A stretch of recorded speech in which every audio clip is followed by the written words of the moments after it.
మీరు ఎస్టీ పిల్లల పైప్ లైన్లన్నీ మూసి నదిలో కట్టిండ్రు, మధ్యలో కట్టిండ్రు. వరద రాగానే అడ్డుకోవడంతో ఆ నీళ్లు కాలనీలకు వస్తున్నాయి. చెత్త వేయడం వల్ల, డెబ్రీస్ వేయడం వల్ల, కన్స్ట్రక్షన్ మెటీరియల్ మొత్తం తీసుకువెళ్ళి డంప్ చేయడం వల్ల అవి నిండడం వల్ల నీళ్ళు అక్కడి వరకు వేగంగా వచ్చి ఆగిపోతున్నాయి. ఒక దగ్గర 500 ఫీట్లు ఉంది, ఒక దగ్గర 50 ఫీట్లు ఉంది మూసీ నది. 500 ఫీట్లలో ఉండే వరద 50 ఫీట్లకు రాగానే మొత్తం నీళ్ళు నిండి వెనక్కి వచ్చి కాలనీలన్నీ నీటిమయం అయిపోతున్నాయి. ఎన్ని వేల మంది నిరాశ్రయులైన, 10 లక్షల మంది పోయినసారి 2019-20లో వరదలు వచ్చినప్పుడు మొత్తం వాళ్ళ సర్వం కోల్పోయినారు. నేను ఎంపీని, ప్రతి కాలనీ నేను తిరిగి వచ్చిన. జల్పల్లిలో ఈరోజు కూడా ఫస్ట్ ఫ్లోర్ వరకు నీళ్ళు వచ్చి ఆగిపోయినాయి. నీళ్ళు బయటికి పోవడం లేదు. జల్పల్లి ప్రాంతంలో కాలనీలు మునిగిపోయినాయి. ఈరోజు నీళ్లు మనం ఉన్న ప్రాంతాలకు వస్తలేవు. నీళ్లున్న ప్రాంతాన్ని మనం పోవడం వల్ల వాటికి దారి తెలవక అవి మన దగ్గరకు వస్తున్నాయి. నీళ్లుండే ప్రాంతాన్ని నీళ్లకు వదిలేస్తే నీళ్లు మన దగ్గరికి ఎందుకు వస్తాయి? ఈరోజు కాలనీలకు లేకపోతే సిటీలకు నీళ్లు వస్తున్నాయంటే ఆ నీళ్లు ప్రవహించే చెరువులు కావచ్చు, కుంటలు కావచ్చు, నాలాలు కావచ్చు, మూసీ నది కావచ్చు, ఆ నీటి పరివాహక ప్రాంతాలను మనం ఆక్రమించుకోవడం వల్ల all these are man made disasters. We have created all those disaster. వాటికి ఏ దారి తెలియక మన దారిలోకి వస్తున్నాయి, మన ఇంట్లోకి వస్తున్నాయి. వాటిని పకడ్బందీ ప్రణాళికతోటి మూసీ నది, ఈసా నది, గోదావరి నది నదుల త్రివేణి సంగమాన్ని తీసుకెళ్లి కృష్ణా నదిలో కలవడానికి అవసరమైన అభివృద్ధి కార్యక్రమాలు చేసినప్పుడు ఈ నదులు మన సంస్కృతిని, నాగరికతనే కాదు మన ఆర్థిక ప్రయోజనాన్ని చేకూర్చడానికి, ప్రపంచంలో మన గౌరవాన్ని పెంచడానికి ఉపయోగపడుతుంది. ఈరోజు మూసీ నది పునరుద్ధరణ కార్యక్రమం బ్యూటిఫికేషన్ లేకపోతే లూటిఫికేషన్ అని కొంతమంది తెలివితేటలన్నీ ప్రదర్శించి ఏదైతే మాట్లాడుతుందో, గాంధీ స్టాచ్యూకే 5,000 కోట్లు ఖర్చు పెడుతున్నారు అన్నారు. Hardly we are spending for Gandhi statue 70 crores, maybe I don't know exact calculation, 70-75 crores. They have spent 220 crores for Ambedkar statue. We have not opposed for that. Yes, we need Ambedkar ideology. At the same time, we need Gandhian ideology. Yes, conquer one country without any violence, with peace. He won one war.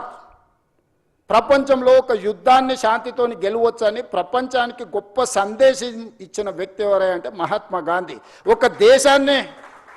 ఒక దేశం యొక్క స్వతంత్రాన్ని శాంతి ద్వారా సాధించిన వాళ్ళు ఈ భూమి మీదనే పుట్టలేదు ఇంతవరకు. ఈ ప్రపంచంలో ఎవరికీ అంత గొప్ప చరిత్ర లేదు. 30 సంవత్సరాలు బ్రిటిషర్స్కి వ్యతిరేకంగా పోరాటం చేస్తే గాంధీ మీద కూడా లాఠీ ఎత్తలే.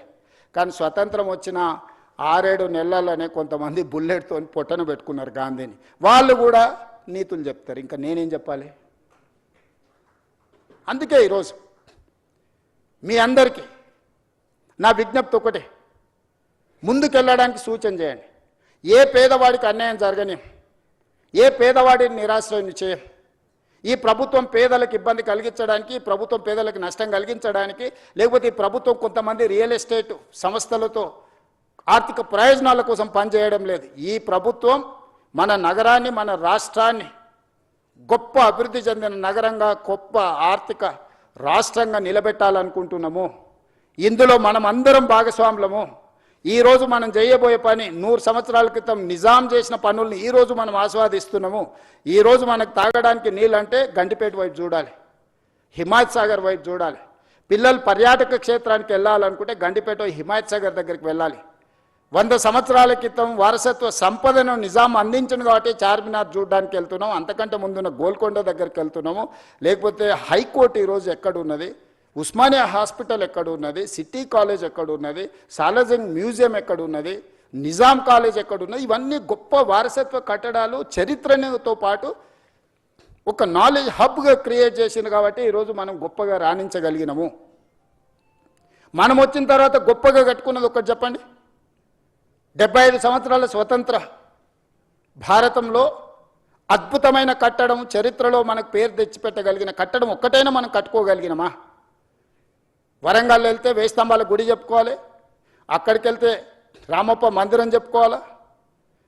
ఇంకొక దగ్గరికి వెళ్తే ఇంకొక చరిత్రను చెప్పుకోవాలా, అలంపూర్ వెళ్తే శక్తిపీఠం గురించి చెప్పుకోవాలి, కృష్ణానది పరివాహక ప్రాంతంలో రాజులు కట్టిన గొప్ప గొప్ప మందిరాలను చెప్పుకుంటున్నాను తప్ప మనం చరిత్రకారులం కావాల్సిన అవసరం లేదా? మన చరిత్రను తిరిగి మళ్ళీ రాసుకునే అవకాశం మనకు వచ్చినప్పుడు మనం వదులుకోవాలా? ఈరోజు ప్రాజెక్ట్ కాస్ట్ ఇక్కడ చూపించినాం, 21 కిలోమీటర్స్. ఉస్మాన్ సాగర్ నుంచి Gandhi Sarovar 11.5 kilometers roughly. Himayat Sagar to Gandhi Sarovar 9.5 kilometers roughly. Put together the entire project cost is hardly 6,500 to 7,000 crores. In that project, Gandhi statue and building structure and everything may be 200-250 crores. Not even less than 1% of that project or otherwise 2%. ఇలాంటి తప్పుడు ప్రచారాలు కొంతమంది రాజకీయ నాయకులకు ప్రయోజనం ఉండొచ్చు, తప్పుడు ప్రచారంతో స్వార్థం ఉండొచ్చు, మేము చేయలేని పని ఇంకెవ్వరు చేయొద్దని అడ్డుకునే దేవతలు యజ్ఞాలు యాగాలు చేసి లోక కళ్యాణం కోసం చేసినప్పుడు రాక్షసులు కూడా అడ్డుకోవడానికి వచ్చి అందులో రక్త మాంసాలు పోసేటోళ్ళు. శుక్రాచార్యుడు, ఆయన శిష్యులు మారీచుడు, సుబాహుడు దేవతలు యజ్ఞాలు యాగాలు చేసినప్పుడు శుక్రాచార్యుడు ఆయన శిష్యులు వచ్చి ఈ యజ్ఞాలను భగ్నం చేసి లోక కళ్యాణం జరగొద్దని రక్త మాంసాలను ఆ యాగంలో వీళ్ళు నెయ్యి పండ్లు ఫలాలు వీళ్ళేస్తే పైనుంచి వాళ్ళు రక్తం మాంసాలు అందులో పోస్తారు. అయినా దేవతలు యజ్ఞాలు యాగాలు మానలేదే. ఆ మారీచుడే కదా సీతమ్మను ఎత్తుకుపోవడానికి రావణాసురుడి మేనమామ మారీచుడు.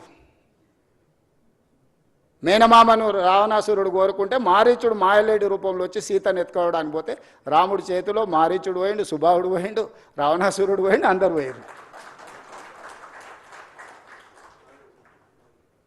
లోక కళ్యాణం కోసం మంచి పనులు చేపట్టినప్పుడు సహకరించుకోవడానికి మీకు మనసు రాకపోతే పర్వాలేదు, అడ్డుకునే ప్రయత్నం చేయకండి దయచేసి. దయచేసి ఈ ప్రభుత్వం ఓపెన్గా మిమ్మల్ని వెల్కమ్ చేస్తుంది. రేపు శాసనసభలో కూడా ఇది చర్చకు పెడతాను. శాసనసభలో మీరు వీలైనంత మేరకు సలహాలు సూచనలు ఇవ్వండి ముందుకు వెళ్ళడానికి. ఇంకా మీకున్న అనుభవాన్ని మీరు ప్రపంచంలో చాలా